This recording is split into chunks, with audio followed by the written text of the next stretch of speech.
భాగ్య punishment ఇచ్చిన విధంగానే పృథ్వీ పున్నమిని భాగ్యని తీసుకొని బయటకు వెళ్తాడు. ఒక ఐస్ క్రీమ్ షాప్ దగ్గర ఆఫ్ చేస్తాడు. పున్నమి, నువ్వేం తింటావు అని పృథ్వీ అడుగుతాడు. నేను కోన్ ఐస్ క్రీమ్ తింటాను వకీల్ సాబ్ అని పున్నమి చెప్తుంది. వదిన, మీరేం తింటారు అని పృథ్వీ భాగ్యని అడగగానే నాకు మ్యాంగో ఐస్ క్రీమ్ కావాలి పృథ్వీ అని భాగ్య చెప్తుంది. ఇక పృథ్వీ పున్నమికి కోన్ ఐస్ క్రీము అలాగే భాగ్యానికి మ్యాంగో ఐస్ క్రీమ్ ఇప్పిస్తాడు. ముగ్గురు కలిసి చాలా సంతోషంగా ఐస్ క్రీమ్ తింటూ ఉంటారు. అప్పుడే సత్య బాయ్ ఫ్రెండ్ బాలు భాగ్యాన్ని చూస్తాడు. భాగ్యాన్ని ఏసేయటానికి ఇదే కరెక్ట్ టైం, ఫ్యామిలీతో కలిసి బయటికి వచ్చింది అని మనసులో అనుకుని వెంటనే సత్యకు ఫోన్ చేస్తాడు. ఏంటి బాలు ఇలా ఫోన్ చేశావు అని సత్య అడుగుతుంది. ఆ భాగ్య నాకు కనిపించింది, కాసేపట్లో ఆ భాగ్యను వేసేస్తాను, ఆ తర్వాత నీకు చావు కదురు చెప్పటానికి ఫోన్ చేస్తాను. ఈరోజు బయటికి వచ్చిన ఆ భాగ్యం శవమై ఇంటికి పోతుంది అని బాలు సత్యకు ఫోన్లో చెప్పి ఫోన్ కట్ చేస్తాడు. ఇక అనుకున్న విధంగానే బాలు ఎవరికీ కనిపించకుండా మంకీ క్యాప్ వేసుకుంటాడు. ఓసే భాగ్య, ఈరోజు నా చేతుల్లోనూ చచ్చావే అని మనసులో అనుకుంటాడు. ఇక బాలు కూడా ఐస్ క్రీమ్ కొనుక్కోవడానికి ఐస్ క్రీమ్ పార్లర్ దగ్గరకు వెళ్ళినట్టే వెళ్ళి భాగ్యం, పున్నమి, పృథ్వీ ఐస్ క్రీమ్ తింటూ ఉంటే భాగ్యం మెడలో నుంచి మంగళసూత్రాన్ని తెంపుకొని బాలు పరిగెడుతూ ఉంటాడు. ఒరే, ఎవడరా నువ్వు నా మంగళసూత్రాన్ని తెంపుకొని వెళ్తున్నావు అని భాగ్య అంటూ ఉంటుంది. ఇక భాగ్య, పృథ్వీ, పున్నమి ముగ్గురు కలిసి ఆ బాలు వెనుక పరిగెత్తుతూ ఉంటారు. ఇక కొంచెం దూరం పరిగెత్తిన తర్వాత భాగ్య పరిగెత్తలేక అక్కడే ఆగిపోతుంది. ఇక పున్నమి, పృథ్వీ ఇద్దరు కూడా బాలు వెనకే పరిగెత్తుతూ ఉంటారు. బాలు కనిపించకపోవడంతో పున్నమి, నువ్వు ఇటు వెళ్ళు, నేను ఇటు వెళ్తాను, ఆ దొంగ తప్పకుండా దొరుకుతాడు అని పృథ్వీ చెప్తాడు. పృథ్వీ చెప్పిన విధంగానే పున్నమి ఒక సైడ్, పృథ్వీ ఒక సైడ్ వెళ్ళి ఆ బాలుని వెతుకుతూ ఉంటారు. అప్పుడే బాలు ఎదురు పడతాడు. మీరు వస్తారని నాకు తెలుసురా, కానీ అక్కడ మీ భాగ్యానికి ఏం జరుగుతుందో మీకు తెలీదు అని బాలు అంటాడు. ఏంట్రా, ఏం మాట్లాడుతున్నావు అని పృథ్వీ అడుగుతాడు. ఇక తను ప్లాన్ చేసిందంతా కూడా పృథ్వీ పున్నమిలకు చెప్తూ ఉంటాడు. మీరు నా వెనుక పరిగెత్తుకుంటూ వచ్చిన తర్వాత ఆ భాగ్యాన్ని చంపేయమని అక్కడ కిరాయి మనుషుల్ని మాట్లాడాను అని బాలు చెప్తూ ఉంటాడు. ఎవ్వడ్రా నువ్వు అని పున్నమి, పృథ్వీ ఇద్దరు కూడా ఆ బాలుని పట్టుకొని బాలు మొహానికి ఉన్న మంకీ క్యాప్ని తీయటానికి ట్రై చేస్తూ ఉంటారు. అలాగే ఆ బాలు చేతిలో ఉన్న మంగళసూత్రాన్ని లాక్కోవటానికి ప్రయత్నిస్తూ ఉంటారు. కానీ పున్నమి, పృథ్వీని ఆ బాలు పక్కకు నెట్టేసి అక్కడి నుంచి పారిపోతాడు. వకీల్ సాబ్, వాడు తప్పించుకున్నాడు అని పున్నమి అంటుంది. సరే పున్నమి, వాడు వదిన్ని ఏదో చెయ్యాలని ఇదంతా చేసినట్టున్నాడు, ముందు వదిన పరిస్థితి ఎలా ఉందో వెళ్ళం పదా అని పృథ్వీ అంటాడు. ఇక పున్నమి, పృథ్వీ ఇద్దరు కూడా భాగ్యం దగ్గరికి పరిగెత్తుకుంటూ వస్తారు. ఇక అప్పుడే ఒక భిక్షాటన చేసే ఆవిడ భాగ్య కూర్చొని ఏడుస్తూ ఉంటే భాగ్య దగ్గరకు వెళ్ళి, అమ్మ ధర్మం చేయండి అని అడుగుతూ ఉంటుంది. నా గొలుసు పోయి నేను ఏడుస్తుంటే నీకు దానం చెయ్యాలా పో అని భాగ్య అంటుంది. నాకు దానం చేయనంటావా నిన్ను అని ఆ భిక్షాటన చేసే ఆవిడ పెద్ద పెద్ద రాళ్ళు తీసుకొని భాగ్యానికేసి కొడుతూ ఉంటుంది. భాగ్యానికి రక్తం వస్తూ ఉంటుంది. ఇక చుట్టూ ఉన్న వాళ్ళు కూడా, ఏ పిచ్చిదానా, ఏంటే రాళ్ళు అలా ఇసిరేస్తున్నావు అని భాగ్యానికి అడ్డుగా నుంచున్నా కూడా అది వెళ్ళి భాగ్యాన్ని కొడుతూ ఉంటుంది. ఇక పున్నమి, పృథ్వీ ఇద్దరు కూడా పరిగెత్తుకుంటూ ఆ పిచ్చిదాని దగ్గరకు వెళ్ళి పిచ్చిదాన్ని పట్టుకొని, ఏయ్ ఎవరే నువ్వు, మా అక్కను ఎందుకు కొడుతున్నావు అని అడుగుతూ ఉంటారు. ఇక అప్పుడే ఆ పిచ్చిదాని చేతిలో ఫోన్ కనిపిస్తుంది. అంటే నువ్వు పిచ్చిదానివి కాదు, అడుక్కునేదానివి అంతకంటే కాదు, నువ్వు కిరాయి రౌడీలో పంపించిన దానివి కదా, నిజం చెప్పు, నిజం చెప్తావా లేకపోతే పోలీసులకు పట్టించమంటావా అని పున్నమి ఆవిడను అడుగుతూ ఉంటుంది. చెప్తానమ్మా, అతనెవరో నాకు తెలీదు, కనీసం పేరు కూడా తెలీదు, కిరాయి కాసిపడి ఈ పని చేయడానికి ఒప్పుకున్నాను అని ఆ పిచ్చావిడ చెప్తూ ఉంటుంది.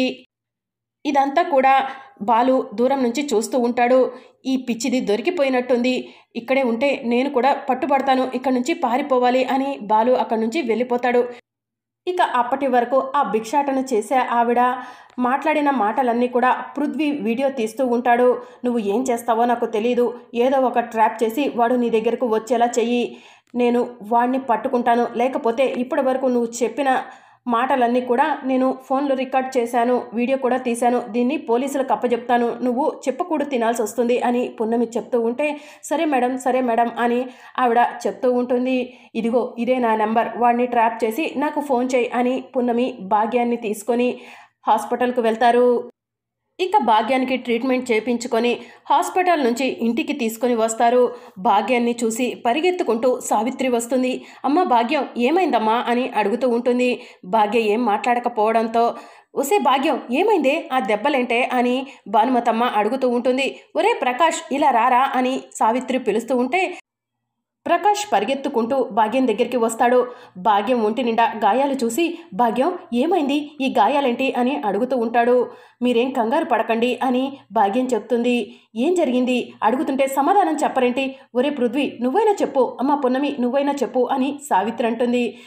అది ఏమైందంటే అత్తయ్య గారు మేమంతా కలిసి రెస్టారెంట్కి వెళ్తూ ఉంటే మధ్యలో ఎవడో ఒకడు దొంగ వచ్చి భాగ్యమక్క మెడలో నుంచి మంగళసూత్రాన్ని తెంపుకొని వెళ్ళాడు. వాడి వెనకే మేము పరిగెత్తుకుంటూ వెళ్ళాము. మేము వచ్చేసరికి అక్కను ఒక పిచ్చిది కొడుతూ ఉంది అని పున్నమి చెప్తూ ఉంటుంది. వసే భాగ్య ఆ పిచ్చిది నీకేమైనా పరిచయమా అని భానుమతమ్మ అడుగుతూ ఉంటుంది. అసలు ఆవిడను నేను ఎప్పుడూ చూడలేదు అమ్మమ్మగారు అని భాగ్యం చెప్తుంది. నువ్వు చూడకపోతే దానికి నిన్ను చంపాలన్న ఆలోచన ఎందుకు వచ్చిందే అని భాగ్యాన్ని భానుమతమ్మ నిలదీస్తూ ఉంటుంది. అసలు భాగ్యాన్ని చంపాల్సిన అవసరం ఎవరికి ఉంది అని భానుమతమ్మ అంటూ ఉంటుంది. ఇదేదో పక్కా ప్లాన్లా ఉంది, ఎవరో కావాలనే భాగ్యాన్ని చంపడానికి ప్రయత్నించినట్టున్నారు అని కళావతి శృతి అంటూ ఉంటారు. ఎవరై ఉంటారు భాగ్యాన్ని చంపాలని చూసింది అని సావిత్రి అంటూ ఉంటే ప్రకాష్ కాసేపు ఆలోచించి ఇదంతా ఆ సత్య కుట్ర అయి ఉంటుంది అని కంగారులో అందరి ముందు చెప్పేస్తాడు. సత్య ఎవరు అని భాగ్య అడుగుతూ ఉంటుంది.